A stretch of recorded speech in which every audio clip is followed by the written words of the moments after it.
Under the Willow School families and anyone else who's watching today. I'm gonna work today on showing you a little tutorial on how to make the felted egg from the craft bag that I sent home to you. But before we get started on our craft, I wanted to talk a little bit about rhythm. I just sent home our kindergarten rhythm, and I was thinking a lot about rhythm and how arrhythmical our time has been right now. We're kind of catapulted out of our normal life. And then what does that mean for us? And what does that mean for our children? And what can we do about it?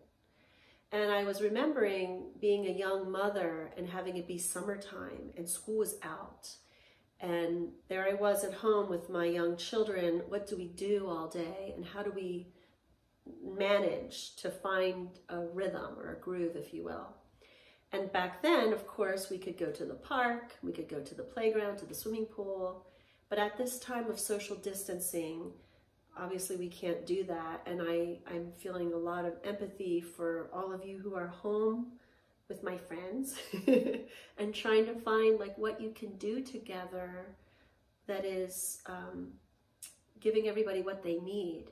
And for me, I need rhythm myself. So I have decided that in the quest for my own rhythm, that each Wednesday I'll do a little something like this to talk with you for a little minute and maybe share a little craft that you could do with your children.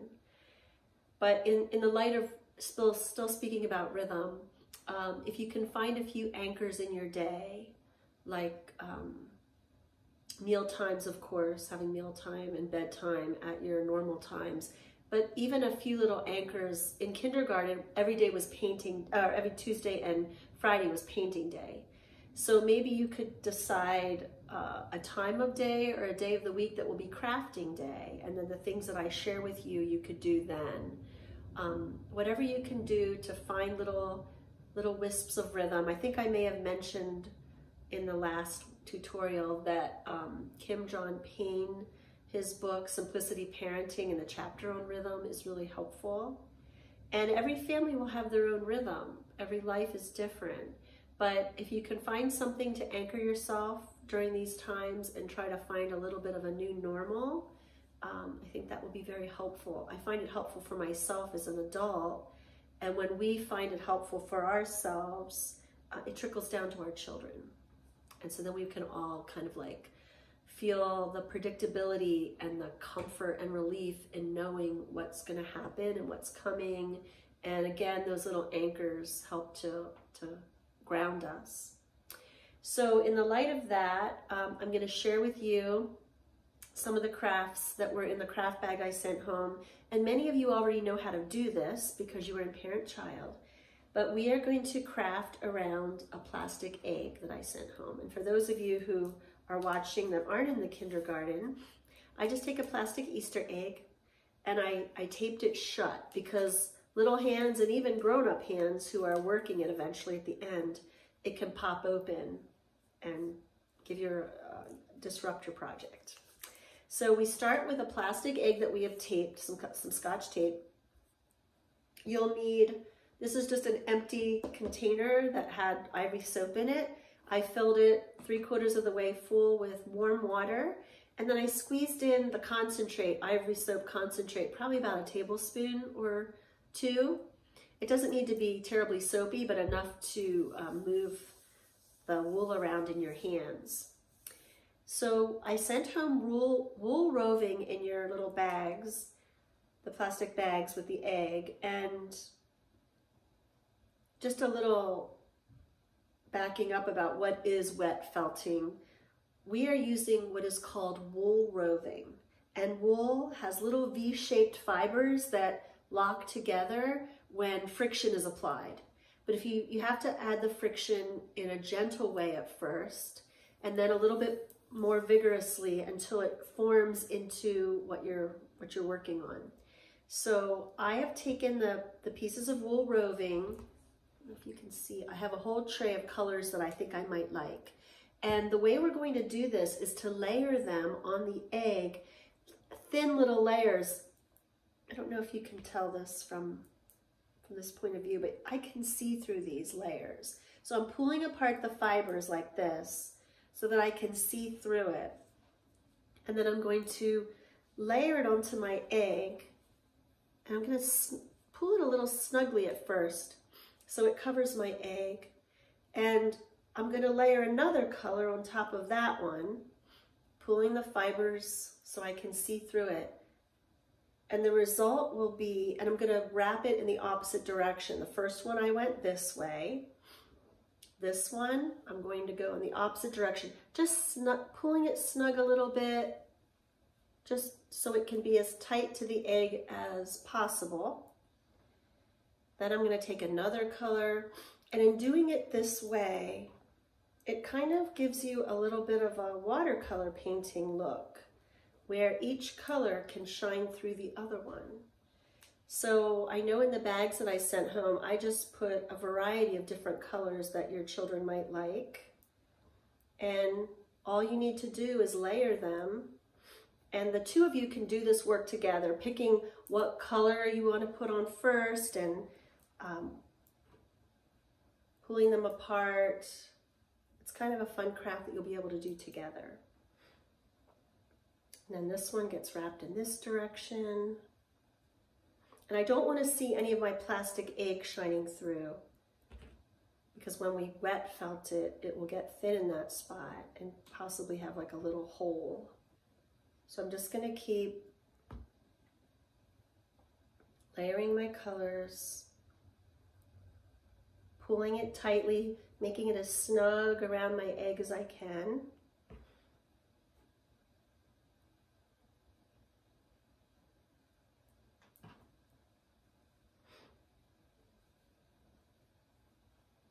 You see how it's starting to get a little bigger.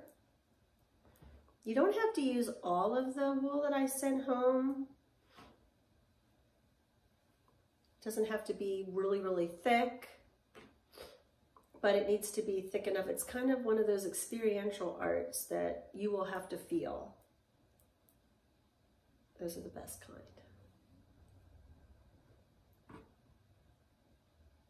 I think this is probably all I'm going to use, because I know that my egg is covered. I don't see any of the plastic color shining through. It feels thick enough all the way around, so there aren't any thin spots that might get felted through. And so we're going to stop for a minute. I want to tell you about what's left over that I sent home in your bag. So if you have any wool left over, after you're done your egg, this could even be for like another day, another crafting day in your rhythm. I'm just going to make a little round. I won't actually do this one now. It will just be a long, boring tutorial, but I'll tell you. I'm going to go like this and make a tiny little ball, and then I'll get it wet, and your children can make little Easter eggs. And as your spring wheat starts to get taller and lush, these little eggs can hide in the grass, all the little colors of the leftover wool that you don't use for your Easter egg. Or another idea is you can make, instead of an egg shape, you can make a round ball. And then if you have any embroidery floss or ribbon or really thin yarn, you can put a needle through it and string a little necklace for grandma or auntie with a few of these balls on it for Easter. So that's just some ideas that you can do with the leftover wool that may be in your bag. So let's go back to our egg. We have it all covered. I have my warm soapy water. I'm going to pour it like this first, because there's air inside here and I want the air to come out. The egg will collapse a little bit, but I want to pour it and kind of get it wet from the inside out.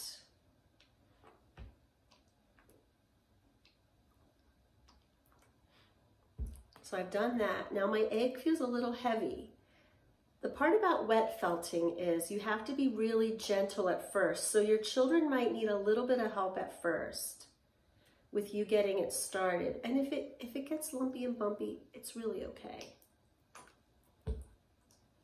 They won't care, and it will be beautiful. And it's, for the young child, it's not about the finished product. It's about the process. We adults get attached to the product, but they will just delight in this process. So if they want to do it straight away, that's fine too. I often in the kindergarten will get things started a little bit for my friends because it's so enticing. It's hard to resist, like squeezing it, but I'm just letting the weight of the egg go from one hand to the next. Just letting it kind of back and forth. And if I see, I don't know if you can tell, but there's some lumpy spots here. So it's where the air came out and the wool collapsed a little bit. So I'm just pouring water on it, and I'm going to, again, let the weight of the egg go back and forth in my hands. And you won't be able to see this probably from the screen that you're looking at, but I can see it and feel that it has changed, which is why this is really such a good experiential art. You can just feel something has changed. It's starting to look like a cohesive piece instead of all these fibers that were just floating around. Again, I have some lumpy spots. I'm gonna plump them up with water and soap. And I'm getting a little more vigorous now. I'm not being so gentle as I was at first, because I can see that it's starting to, I'm coaxing it into the shape that I want and it's starting to work. Still have a few little bumpy spots. I might even roll those bumpy spots. I forgot to say that I'm working on a tray, which is very helpful. You could do this on a cookie sheet, or I have these handy little restaurant trays. But if you have a cookie sheet or any kind of tray, dish pan, whatever, and just work, put a towel down and in a place that it doesn't matter if it gets wet, and there's nothing like bubbles and water and a little bit of fun. Your children will be delighted by this. If you want to get more wool, for those of you who don't have any more at home, you can order it online. It's wool roving. So you could just look for that. And I use Ivory soap, but you probably can use any soap. This is how I learned to do it many years ago. So out of habit and rhythm, I'm just using Ivory soap all the time for this. But I know the only one that doesn't work is Dawn. Dawn strips the oils out of the wool, and it doesn't work for felting. But I think anything else could work. So I'm starting to really be able to kind of rub it and squeeze it a little bit and roll it. And my goal is to have the wool tight against my egg. So I'm squeezing it, and now I'm rolling it. And this is the part they really love. Children can really, and this is good fine motor skills. It's a wonderful sensory experience. I love that part myself. It's so satisfying to just like work with the wool and the warm soapy water, squeezing it. I'm squeezing it pretty vigorously now. And when I squeeze it, I can see my fingerprints in there, the ridges from my fingers. So I might want to like roll it out on the tray a little bit in the water, and then pick it up again and squeeze and roll and squeeze and roll.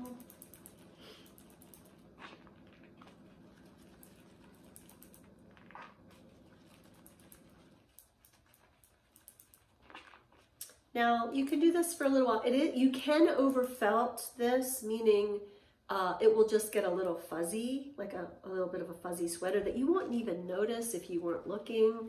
And for the children, I would just let them do it as long as they want. But for the grown-ups that are doing this, we don't want to do it too long. But I want to make it tight. You can see that I'm really kind of like squeezing, which is why we tape our egg.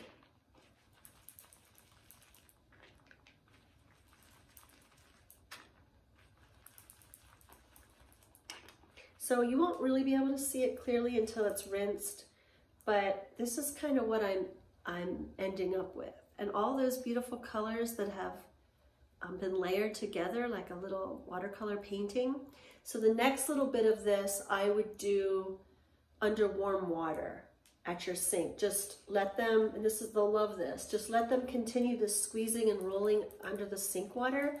Pull a chair to the sink, warm water, and let them continue to squeeze and rinse it until they squeeze and there's no more soap that can come out.